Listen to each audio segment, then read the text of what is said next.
Setelah yakin dan menerima takdirnya, kunci baju zirah Pegasus pun akhirnya terbuka. Lalu dengan sangat yakin baju zirah Pegasus menerima tubuh Seiya.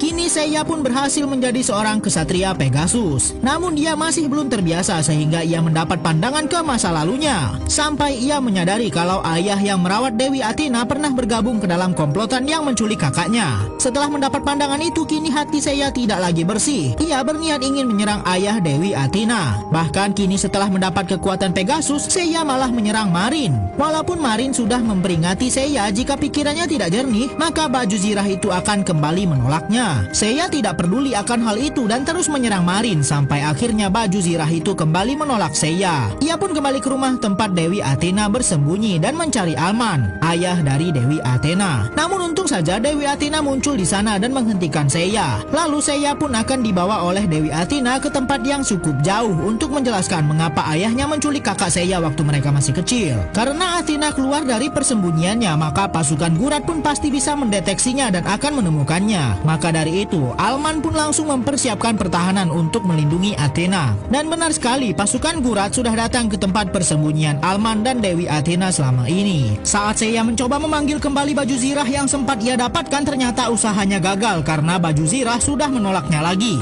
Seiya pun akhirnya mencoba melawan pasukan Gurat hanya dengan tangan kosong. Dan ternyata semuanya hanya sia-sia. Walaupun Seiya sudah bisa mengendalikan Cosmo di dalam dirinya, tapi kekuatannya belum cukup untuk menghentikan pasukan Gurat. Seiya yang seharusnya melindungi Sienna pun tampak kini tak berdaya. Alman yang masih berada di dalam rumah pun harus menjalankan aksi terakhirnya untuk menyelamatkan nyawa sang anak yang merupakan reinkarnasi Dewi Athena. Sebuah bom akhirnya ia siapkan, namun sayang Gurat bersama pasukannya sempat untuk kabur saat bom itu akan meledak. Dan Seiya pun kini malah semakin tak berdaya. Ia tak bisa lagi berbuat apa-apa saat melihat pasukan Gurat membawa